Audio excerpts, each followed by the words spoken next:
It is a wonderful, wonderful day here as we're really moving into the second courageous conversation. And, I'll use numbers like the second conversation, or we have five courageous conversations. But honestly speaking, most of the time when you're talking with me, there's an element of courage that comes in anyway.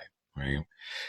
The courageous conversations are our opportunity to come together as a tribe, as a group of outliers, trailblazers, mavericks, pioneers, nonconformists, like people who are just looking to not just be themselves out in the world, but to use who they are in service of other people. And we have this opportunity to come together and really just keep building with one another. So as time comes on here, we will have sessions like this, as well as a number of other ways that we all come together to grow and be as we move forward. So what I love about this type of experience here is that really we are co-creating it. What I wanted more than anything else, there's two things. There are a few things that come up here. We are going to spend today really looking into what speaking your truth means to you, and giving you an opportunity to practice speaking your truth in different ways, right? The idea of practice is actually at the core of what we do here. And the idea being that the courage comes by taking a chance and doing it. And eventually, by practicing it and doing it in the world, that courage transforms into confidence. But confidence is the result of ongoing periods of courage and being able to lean more into that. So we'll play as we need to in this space here. I would like to just start off with a few agreements as we get started, and then also spend some time just bringing each of you individually into the virtual room so we can be here together. All right. So the first agreement here, I don't know how to frame this as I know what I'll do. I'll go through the agreements in this fashion.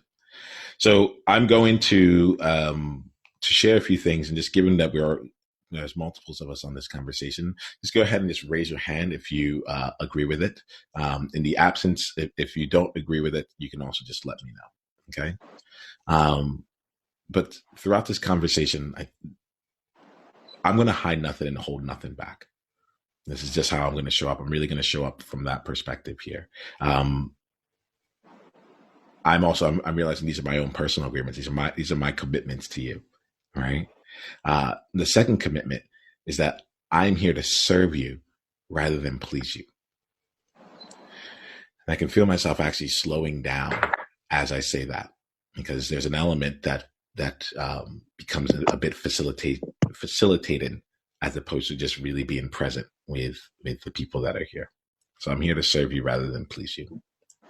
And the third agreement that I have here, and this is something I just wanted to check in with all of you here because this is important. I have a track record of having life-changing conversations. It's the game that I play. And for any conversation, any experience that I'm in, that's the standard that I hold here. Are you open to the possibility of this being a life-changing conversation? You can go ahead and unmute yourself and just say yes if that's the case. Yes. Yes. Yes. Right. Awesome. Yes. Great, Muriel. We're hearing you. It's great. It's great to hear. We can't see you. If you'd like to come on video, we'd love to be in here with you as well. But we can hear you, and we're glad that you're around. Awesome. So there are a few different things as we go in here. We'll go and have this workshop for us to explore our own individual areas. But one of the things that I really look to when we bring the tribe together is for each of you to actually get to know each other. That to me is probably one of my larger outcomes, because that's where the growth can continue to go outside of this. So at the end of this year, you also get an invitation to go and join us in the Outlier the Trailblazer playground. And that's a place where we can continue the discussion. The community meets on Zoom, but then we continue our discussions afterwards through that. All right. So what I would like to do here is just give us each, just do a quick check-in with all of us, right? And so let's go with a one-word check-in for each of us here. We'll start with Georgie. Actually, yeah, we'll start with Georgie. Then we'll go to Samay. Then we'll go to Muriel. Right. Actually, let me go ahead and start really quickly in terms of what's the one word for me. Hi, everyone. My word right now is being. Georgie, how about you? Unsettled. Or is Samay. that 2 words? I think it's one. We're good. Samay. My word is exploring. And Muriel. I'm not sure if you're on mute, but we can't hear you. Do you have a one word check-in, Muriel, just to bring yourself into this room with all of us? Yeah. But okay. Mute. Can you hear me? I can hear you. Yes. Okay. My word is health. Health. Wonderful. So today here, we're going to really explore what it's like to have the courage to speak your truth. And what I love to do is just kind of just give us a chance to go around first really quickly and explore what truth, like your truth actually means to you. I think that there's, in this space here, we have enough people where we can slow down and make sure that we're actually getting to the core of what your truth actually is. So I'll start with me here.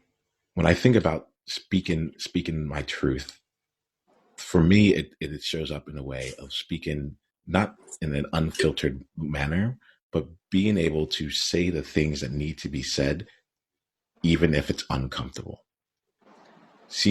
Being able to say things that will actually shift, that actually express what it is that I am feeling in a way that is constructive with everyone else, regardless of what I feel that consequence might be to me.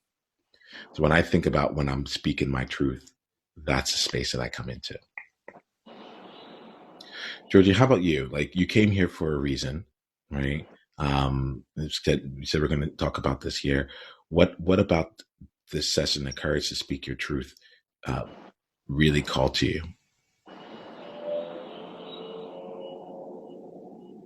I'm having a hard time pinning down truth and what it is. There's a lot of stuff that's happening in my life right now where I'm leaning towards a wider perspective, where I realize that 2 people's truths can be truthful, even though their facts may not relate.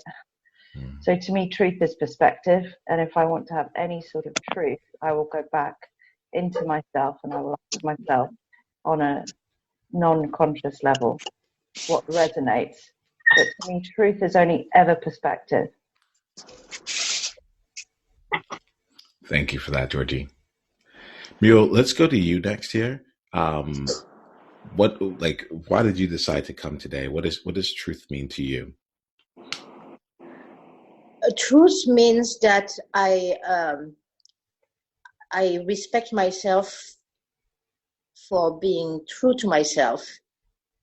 And being true to yourself can be tricky because many times we can be in denial, right? So the introspection about being true to yourself makes you progress towards hopefully positive outcome. Fantastic. Thank you for that. Make sense? Yeah, it does. And then Samang, how about you? We're going to unmute you here. Okay, hey, sorry about that. I'm just making some coffee. I needed some for the morning. Thank you. I think truth is difficult because, like Georgie said, truth has many perspectives and many sides. It's like that elephant story and the 3 old men trying to describe the elephant. And sometimes you think that you have something that you want or that you know that is right for you. But the pressures from outside make you doubt your choice, right? So I'm taking some time to say, okay, well, these are things that I've decided. I've given myself my permissions, and these are true for me, and just sticking with it. So I'm still trying to explore different sorts of ideas, saying, hey, well, what is this opportunity? And what am I choosing to give up to take to this opportunity, to take the opportunity at choices I've made, and why this is worth it for me? Because when you're able to say the value of why this choice is important, you have more conviction to stay with that choice rather than flip-flop around. And I'm a Libran, so I'm very easy to flip-flop around. People think that I make choices like very quickly, but no, I action my choices very quickly. I take a very, very long time to sort of decide, is this the right choice or is this the wrong choice? And then afterwards, I still have a tendency to stick with the choice that I've made, but I still doubt it. So I'm still trying to work on that. Fantastic. Thank you, Samay. We're going to really be able to play with each of these things here. And it's really interesting. I come into these conversations with an overall agenda and plan in mind, but it always is shaped by those that are here. Georgia, you've been on calls with me, so you've seen how willing I am to just make sure that we're here in service of whatever needs to be served in this moment. Right? Yeah. Awesome. So what I'd like to do here is just give us a chance to actually sink into what it is that we are all here to do. Right? And I like, if you have a piece of paper or a pen, go ahead and grab it. I'm just going to ask you a series of questions. We'll take about 30 seconds on each. You don't have to say anything out loud for now. I'm going to mute everyone during this process here, but if you need to say anything, just unmute and just say whatever you need to say. Okay. So the first question here, as we get into this here, is, what is it that I have an easy time? What truth do I have an easy time sharing with people? And it could be a number of things, or you can find, like, it's easy for me to talk to in these situations or these topics, as these are the types of, it's very easy for me to step in and share my truths. So right now, what we're looking at here are the conditions in where speaking your truth actually comes either fairly naturally to you, or it naturally, it can't help but come out, right?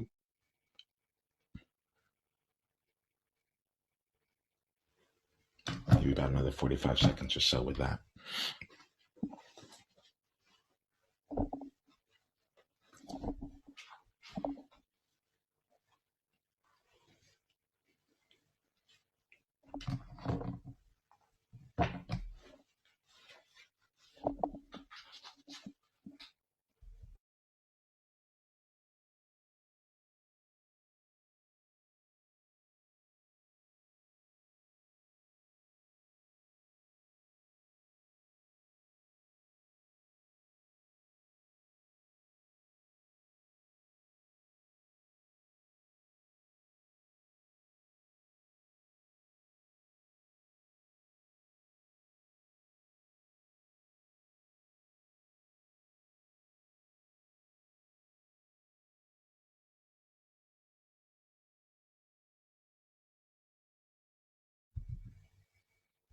Good. I'm going to give you another 30 seconds. There's some things in here to just keep exploring. Where are the conditions where you do express your truths?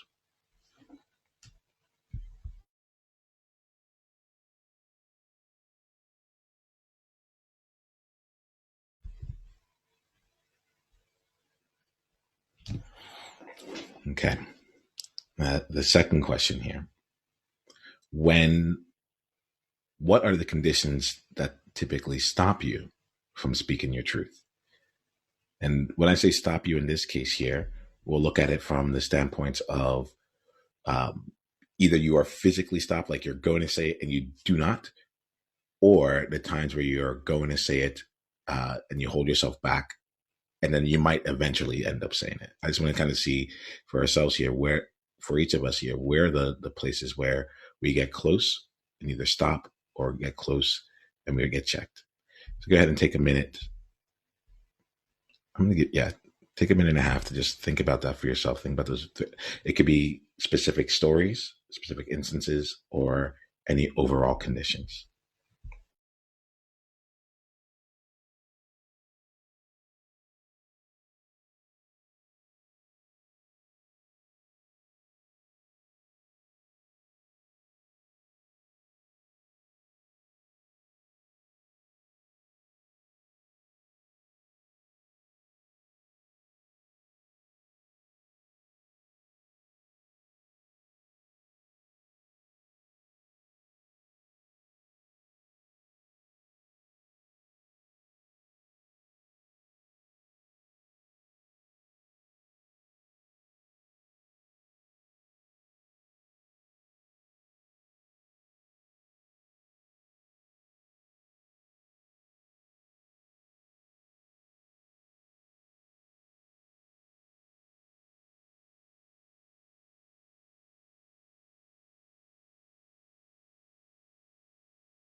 Okay. The next question here, and then we'll all come back and share a little bit here. But the next question here is, what would life be like for you? Your life, your business, your career. What would life be like for you if you were able to speak your truth whenever you needed to or you wanted to?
All right. As a participant, oftentimes I'm like, there's almost never enough time for this here. So if you need an extra minute, just give me like one more minute and I'll do that. Okay, one more minute.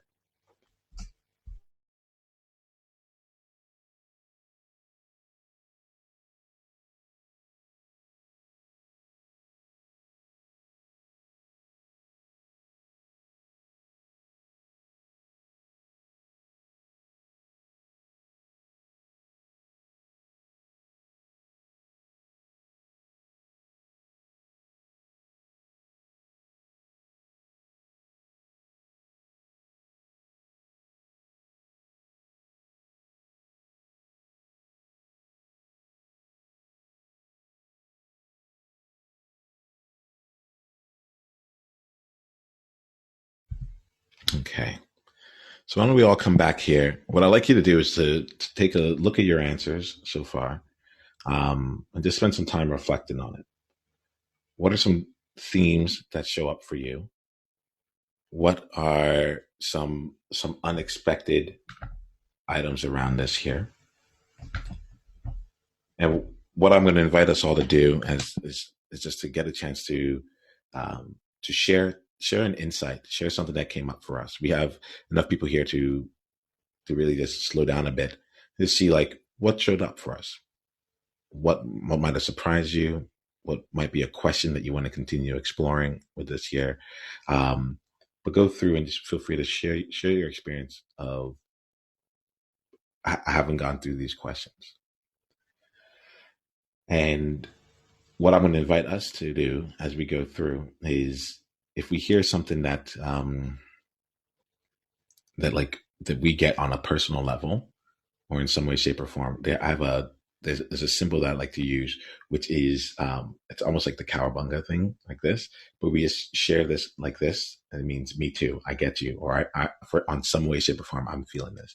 So this way we can be in our shares without having to interrupt. We don't need to go and say like someone else. We can just in the moment pass that on and continue. So Samay, why don't we start with you, right? And then we'll go to Muriel, and then we'll go to Georgie. But just like one insight that came up or question that came up for you. Currently, you're muted, so I can go ahead and I'll unmute you right now. Okay, you're unmuted. Hi. So, Nyama, I think things that are easy to share are ideas. So beliefs, perspectives, ideas are easy to share. But things that are difficult to share, there are things that are personal. So things maybe where I have a personal ideal, but I feel that other people may not share this, especially in Singapore, where the beliefs and cultural standings are very different. So it's like, okay, well, maybe this is how it is here. I have a stand against this, but do I say something or do I just let it go? Because this is obviously socially acceptable. You know, I love to ask, like, how many of you get that experience? It might be specifically related to Singapore, but just like in any environment where it's like, what are the social norms? What is actually acceptable in this space here? Can I actually express what it is that I'm looking to express, and would that be accepted? Am I getting some of that there, Samay? Yeah, yeah. And there's a reason why I call it the Courage Too series, the courageous conversations, because there's an element, at least for me, I'm imagining that it can feel unsafe without really knowing what's allowed and what's acceptable here. What else might it feel like when in those environments where it feels like, and I'll keep this with you, Samay. Let's talk a little bit back and forth before we move on. Like, what do you feel when you're in those environments, in those spaces where? Very, very uncertain. A lot of times it's more about, should I say it or should I not say it? So it's like a doubt. It's a mixture of self-doubt and not wanting to impose on other people. Someone actually once told me the story about truth and about saying stuff. And that is, truth is a burden. So there's times that you can keep things to yourself and don't share it because it would add weight to another person. So there's a mixture of that. There's a mixture of, well, if everybody else is doing that and it's socially acceptable here, how can we say, oh, well, I don't like it? So one of the things that I had a lot of difficulty when I came back to Singapore was the use of the word auntie. It's like, you're not my relative. Why should I be calling you auntie? You're totally unrelated to me. You're not my family. So it's those sort of things. I mean, I've gotten more used to it. I call just about everybody auntie now. I forget, and I should be calling people sister because I'm of that age group now. But it's one of those things that it's like, okay, well, I'm very uncomfortable with this. And this was really small, calling some unknown hawker auntie, or like the bookshop lady auntie. But I felt like it was a big imposition on me. So that's sort of like, yeah, and I didn't know how to bring it up. It's like, we'll just avoid calling anybody anything. Yeah, you know, when you say that, it takes me back to myself. Like, you may not know this, but I'm a recovering people pleaser, and I like that. That's why I started this whole thing off with I'm here to serve rather than please, because that's just how I live that there. And there's this element of Georgie, I see you there. There's this element of like, I'd rather not say anything then. because I'm hearing like you don't want to transfer the burden of the truth. You don't want to, like, it's uncomfortable as it is. And so rather than even speaking anything at all or addressing in any way, it's not, you just choose not to actually even just approach it. Am I getting some of that right? Yeah. Yeah. Like it's a really interesting thing, that the concept of the burden of truth. And I'd be curious, does that still feel like it applies to you? In a lot of ways, truth is the truth. And I feel that you are free to speak your truth, but sometimes things are about perspectives, and it's not fair to put that on another person. Okay, interesting. So they're like, if you have more to say, please, I didn't mean to cut you off. Okay. Awesome. So let's continue here. We'll come back to some of this, Samay. I think what I want to do is give us a chance to actually. There's two things I'm realizing here. What I want to, and I've set up the stage this way, so I'm going to acknowledge me setting it up this way.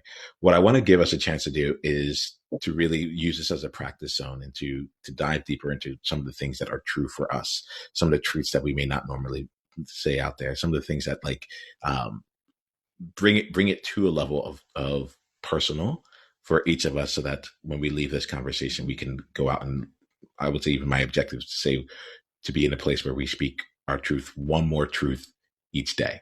That's it. Right.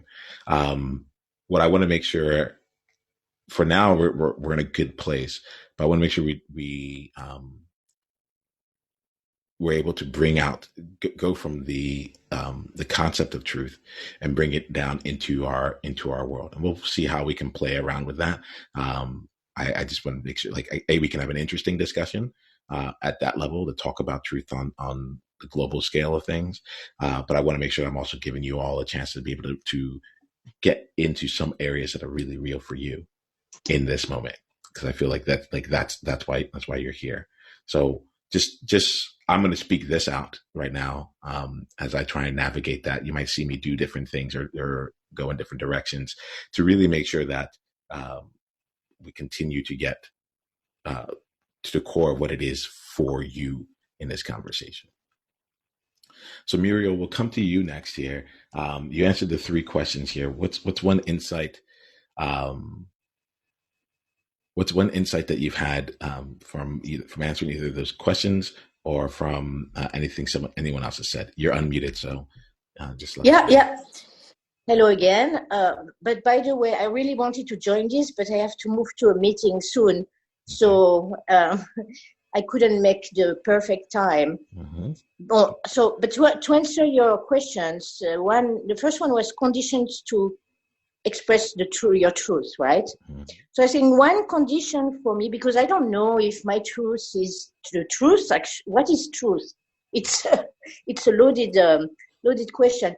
But you want your truth may not be someone else's truth or perception of your truth. And one truth is that no judgment is paramount.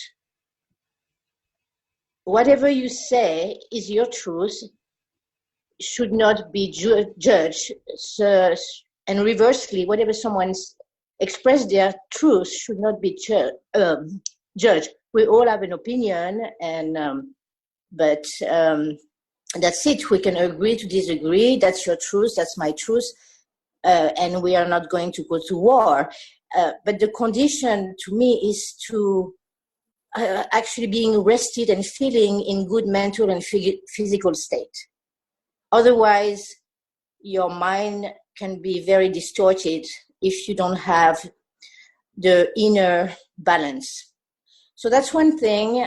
What stops me from speaking the truth, honestly, it's being surrounded by a toxic environment. When you feel that you're in a toxic environment, speaking the truth is pointless, because you feel that it's going to be antagonized and belligerent. And I have a good sense of what a toxic environment is. So it's like Sime said, should I speak or should I not? Or in my mind, a song popped up of The Clash, Should I Stay or Should I Go? And toxic environment is really, I should go. So this is what would stop me from speaking the truth, because it's pointless to express yourself in a toxic environment.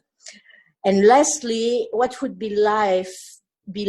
What life would be if you could speak the truth all the time, right? And to me, it might be invasive for others. You have to respect your environment. So speaking your truth all the time can be quite egotistic and selfish, because people maybe don't want to hear it, or it's a matter of respect. So I feel that I have to refrain myself, because I'm quite direct, refrain myself from speaking the truth, my truth all the time, because it might be invasive and quite disrespectful for others. That's it. Thank you there, Muriel. There's two things. Firstly, I'm just glad that you're part of this community, that you hear on this conversation. I know that you won't be able to stay for the entire time, but I think I just want to acknowledge you for being here for what you can, and really being present and contributing in that way. So whenever you have to take off, please feel free to do so. Right?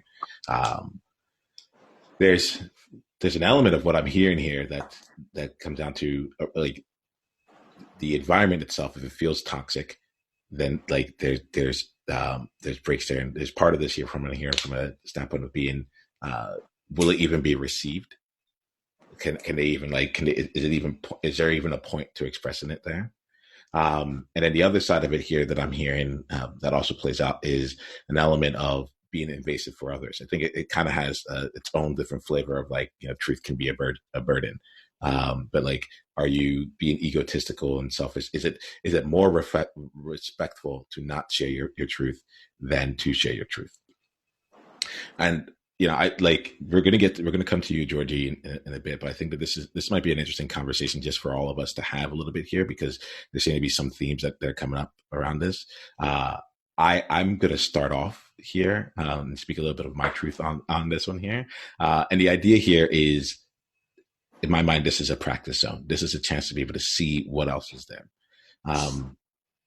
One of the things that comes to mind here is the spaces. So we can talk about things from like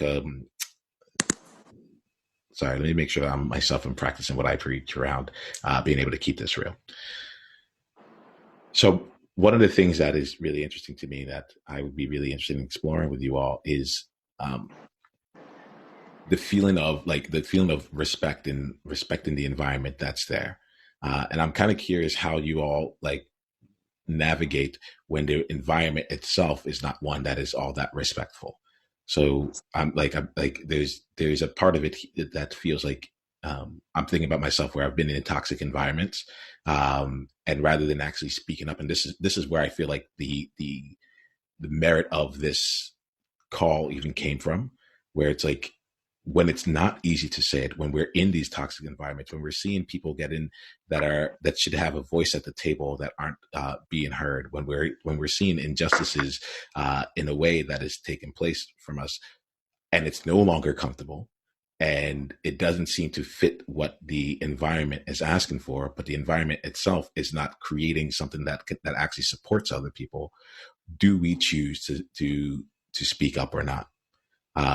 And the question that comes from me here, something that I like, something that had become a practice of mine, was to ask myself, who wins? Who wins in this case by me not sharing it, by me not speaking up? Like,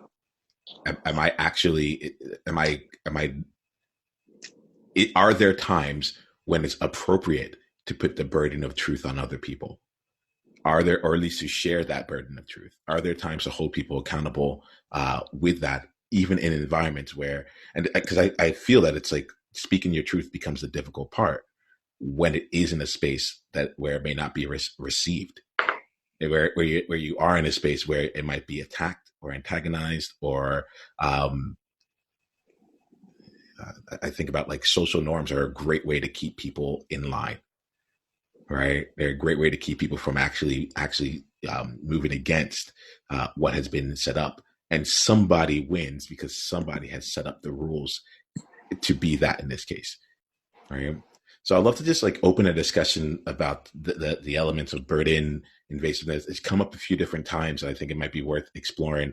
I will come back into this year with my own personal story. I'm going to just try and like just see sometimes where I have brought this in from a personal perspective versus the concept of it all. But for now, why don't we just open up the discussion overall and just see how much of that rings true, and how much of you would love to be able yeah. Let me just open up the discussion and just see where it goes from there. Does anyone have any thoughts, any comments, any experiences themselves with being in these kinds of environments and still seeing how they choose to show up? Sorry, can you say that again? Yeah, essentially, Muriel, I just want to just open up a dialogue around what you brought up around the invasive environments and working and toxic environments, keeping up respect. Generally speaking, I feel like there's value with all of us here, and so I just want to without having too much structure on it, just give us a chance to speak out some things and explore. So I'm seeing Georgie's hand here, and then we'll just go from there. So Georgie, any thoughts? Okay. Yeah, I've been in the experience in terms of family feud, caught between two people I love, and trying to express and not being able to, and being overridden. I've lost my voice over it because I've not been able to express my truth or not hear it. But really, this is their own struggle, and nothing that I say will stop this collision course that they're on. So my truth has been, I'm sorry, I love you both. I am not taking sides. Don't ask me to. And don't ask for my opinion unless you're ready to listen. That's been my truth. Yeah. Thank you, Georgie. Yeah, there's Mira, I'm seeing some sounds. Is there something else you wanted to add to this? No, I totally agree. I don't ask my opinion because, it's going to be unproductive because they are not ready to listen. They are stuck in their tunnel vision of point. Very often, if it's a feud or a finger pointing situation, which is just a useless ping pong game. So it's better to remove yourself from these toxic environments. Although I agree with you, if that's what you meant, Niyama, that sometimes toxic environments or not, it's good to challenge the system and have, express yourself anyway. But it has to be done diplomatically, cautiously. And it comes with your voice, your facial expressions, your gesture, your posture, which communication in the way you are perceiving your communication can trigger a lot of reaction in people. Mm-hmm. So just, maybe a smile, not frowning, not doing too many gestures and pose, making people feel comfortable in what you have to say.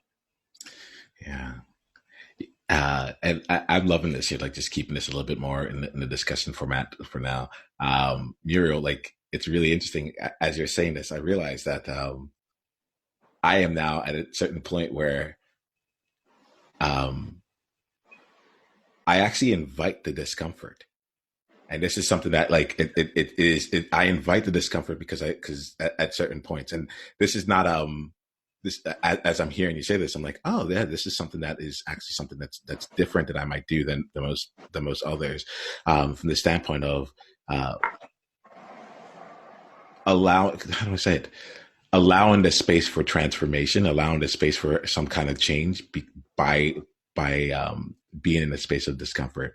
So I appreciate you saying that there, because you've given me a chance to see some of my own approaches as well from a different light. And I just want to just like opening up different things in my mind as you're saying it. what you're doing, though, Niyama, is consensual. You're inviting people to engage in a way that invites life transformation. And I'm all about those truths. I'm all about opening up different perspectives. But I think maybe where we're reacting to it is maybe in terms of the wider world, just going up and, okay, here's a classic example in Singapore. Sometimes they don't have filters about certain things. Hello, you've put on a lot of weight. You're quite fat at the moment. Those are truths, great, but there are ways and means, Yeah. Are you pregnant? Are you pregnant? Yes, for the last 20 years. So to me, in that wider perspective, it's really down. I put it down as my insight that the area that I'm struggling with is it my truth versus others? Is it speaking versus listening? Is it conviction versus connection? And I think the real difference is if you're in a one-on-one where you do connect and you are enriching each other's lives, and you have permission, tacitly or otherwise, that you can engage, then that's great. You can go there and you can push and you can speak your truth, because there's an element of safety that people know your intention is good. So to me, it came down to because I was really struggling with this whole idea of, me talking versus speaking my truth. And I love to speak my truth. And it came down to one thing. It's like I've made an oath. My heart is the captain and my mind is the crew. If my heart is saying there's not compassion in this, I'm doing it because of ego, then shut the fuck up. It doesn't help. If you're out there and you're engaging to help and it's mutual, then it's beautiful. Can I add something? Please do. Huh? Yes, please do. Okay, along this line, anecdotal, but real life experience currently with my eldest daughter, who is 16 years old and going through adolescence. We have a wonderful relationship, but we can be quite fusional and volcanic together. And I'm now reframing and trying to understand her or position myself differently so that when we disagree about something or she gets angry about something I say, she's not going to storm out of the house saying, "Oh, you don't understand me," right? So how I'm working on making her feel that I understand her. But I have to, like I say, reframe or change the way I approach this so that she feels that she's understood, even though I may not agree with her. And we've been working on that together, and it's working. It is actually working. And I'm using my neuro-linguistic programming skills to address that, because an adolescent is going through difficult times, hormonal, etc. And people, not adolescents only, but especially adolescents, feel misunderstood or not understood.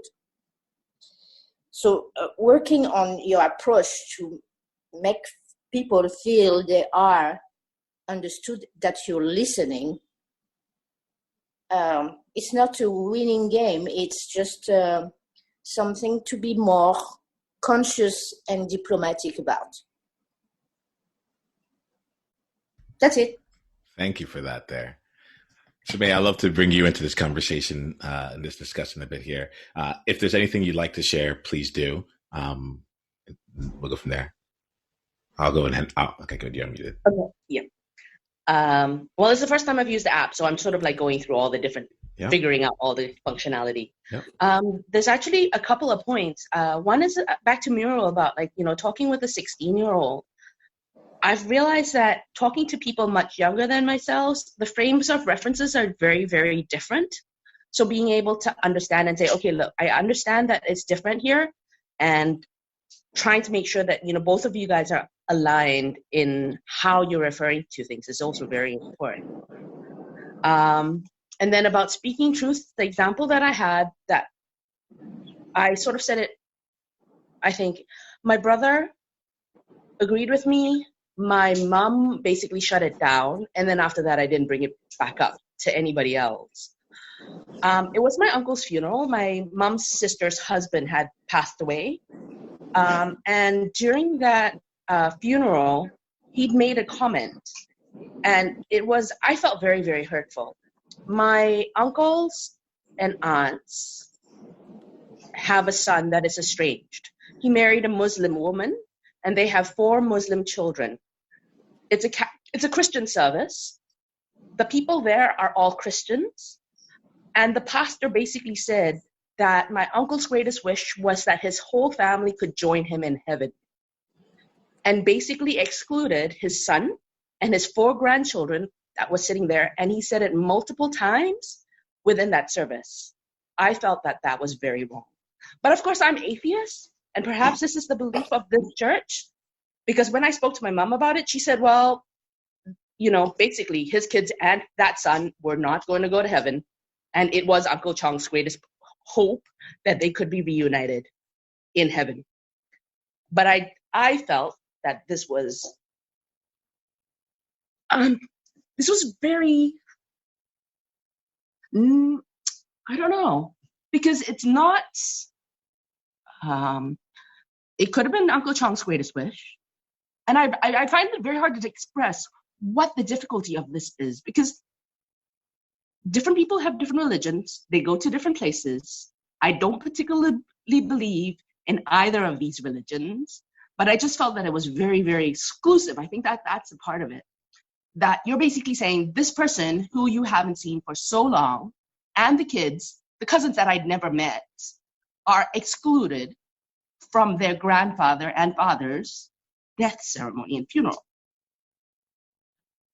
And I didn't know how to say that.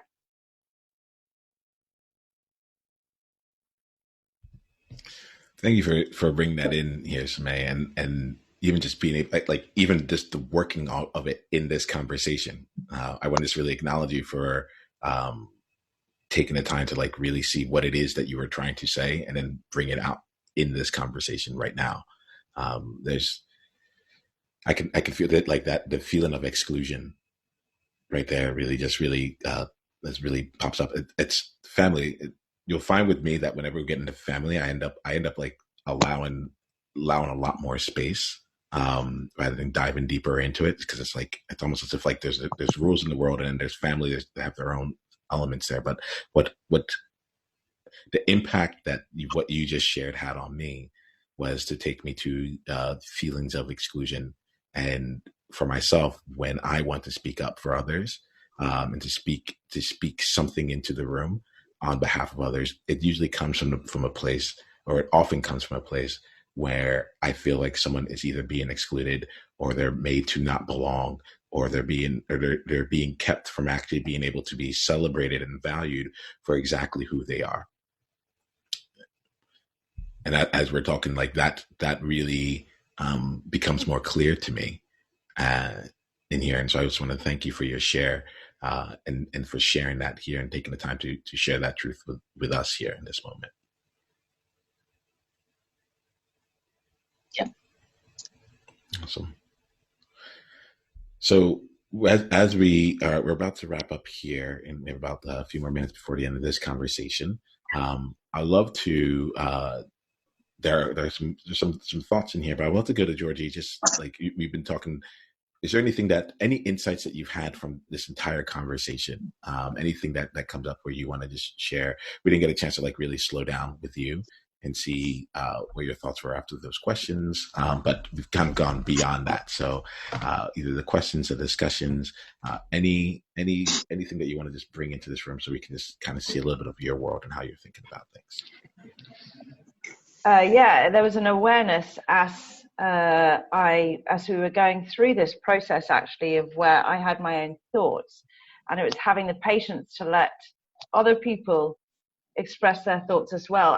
And I got so much value out of everything that Sime said, and Uriel as well, that there is value in listening. Do you know what I mean? I'm often the first one who's out like, oh, listen to me. And really there is a time when it's not necessarily about the truth, but it's about listening as well. That's that being as much of a value. I also just, watched as well, because when Sime told me that story, the instinctive reaction that came up was, that's really narrow-minded and bigoted, and love is meant to be unconditional. And then I looked at myself and went, oh, well, that's, how often does that work in my life, but that you approached it in a very, very clean way from a coach, and you reflected back, so kudos there. Yeah, I think the key thing about going, the insight was really about that idea of trusting all connections and trusting all truth when I switch my mind off, and just always being aware of where ego plays in, that I hadn't put that connection together versus my truth versus others. You can accommodate all of those if you take your ego out, and it comes from a place of love. Maybe the intention was nice, that he wanted all his kids to be there in heaven with him. Isn't that a nice thought? The execution wasn't great, if that makes sense. Well, does it make sense to you, Georgie? Yeah. Foremost, yeah. I think that like this, in these experiences here, I know one of the things that I'm going to say the word protect here, but like that I keep to try and hold dear, is that we are all going to learn from each other, but no one is here teaching. It's a very interesting concept where we're all going to learn from each other, but no one is teaching. So the main thing here is, like, did you get what you needed from that? Yeah, it was a reminder. Yeah. I want to thank you for calling out, for acknowledging something that happened with my response to Sime. And I think it's in that same kind of regard, right? Where in this space here, I'm like, there's you can do no wrong. This is the space that you can get messy, and whatever messy looks like, to say the thing that's either uncomfortable, or the thing that brings up real energy and moves energy within you. And the element here of it just being, as we're in the reflection of it all, can we learn something more about ourselves as individuals, and can we see something about ourselves in other people that we can go ahead and move with?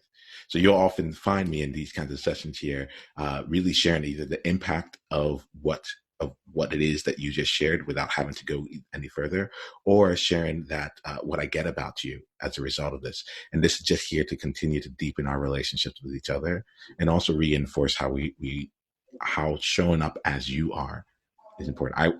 I think my thing is, I wanted you, Sime, to know the impact that you're sharing this in this environment really had on me. And this is one of those things where when we talk about the truth, it could seem like, oh, I have to go, how do I say it?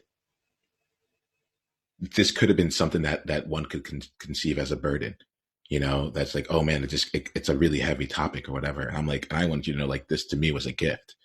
And making sure that we're putting that out there. And this, it's in some of these places here where these are the places where we get a chance to go and play with. Y'all are here for a reason, because you're looking to do something beyond yourself. You're looking to show up in the world in a way that, in my mind, it's like you are the gift.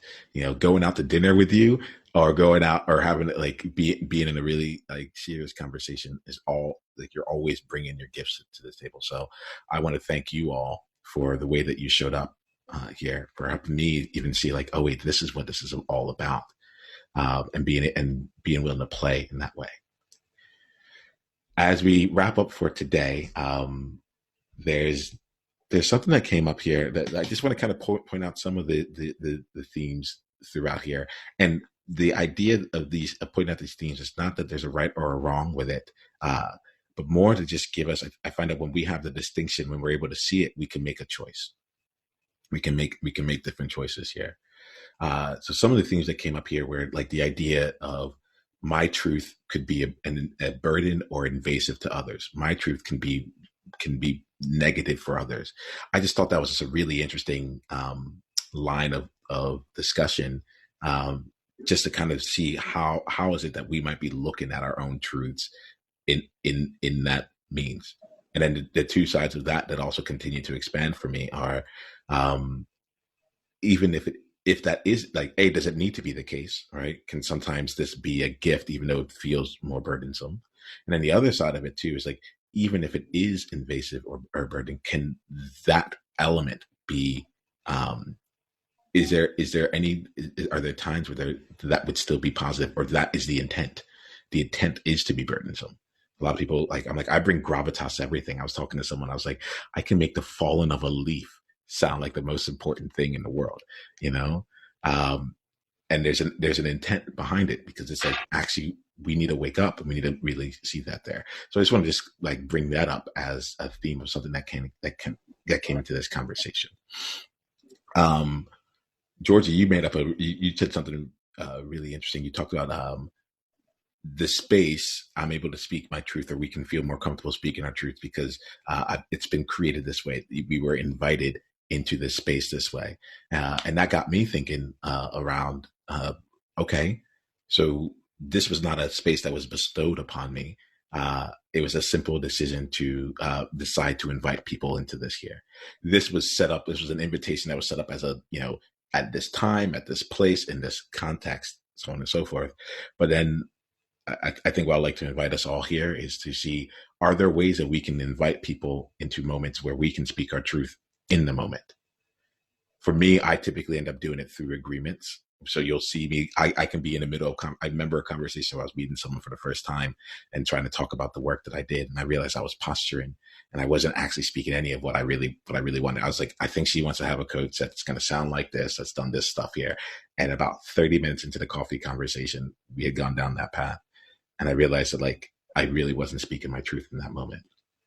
And so what I did is I was like, hold on 1 second. I just have 3 questions. I just want to just get in agreement with you.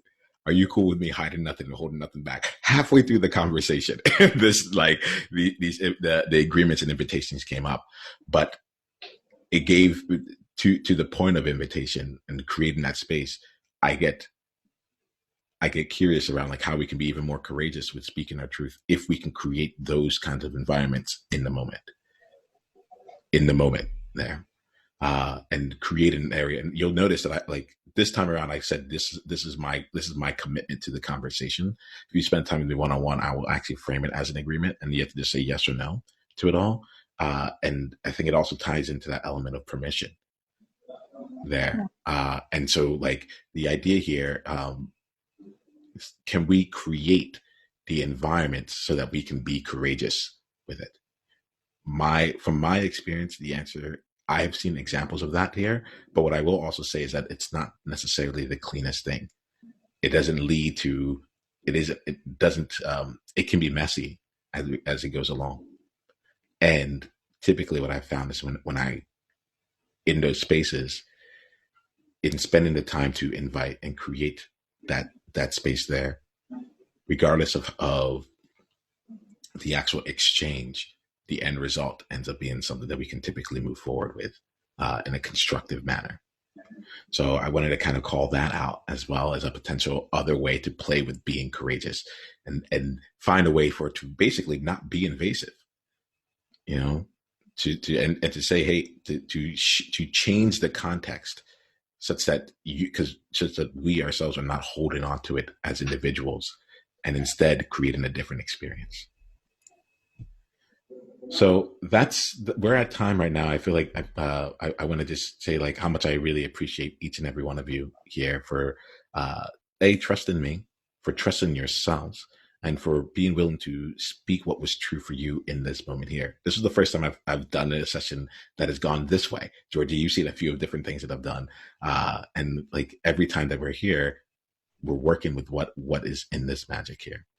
This is what the tribe is about. It's giving us a chance to be messy. It's giving us a chance to explore. It's giving us a chance to take the things that outside in the world seem to be hard and fast rules around how the world has to go, and to practice creating new agreements, creating new rules that allow us to show up more powerfully and to continue to spread the gifts that we have in the world in a way that keeps us both safe and also allows us to be brave enough to be safe on behalf, to create safety on behalf of other people. I'd love to end this here. We're at time, so if we have to leave, please feel free to just drop off. If you'd like to just leave this with one sentence of what's going on for you, one thing you'd like to take away from here, one, just one thing you'd like to just bring into this circle to help us close off here, we'll go ahead and do that. And you'll see that there's several other courageous conversations coming up.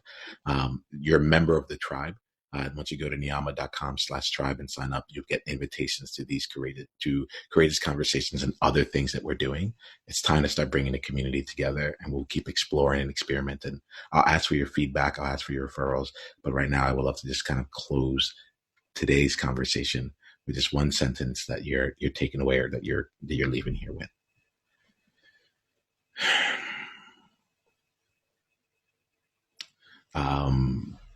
Georgie, would you like to share a sentence with us? Yeah.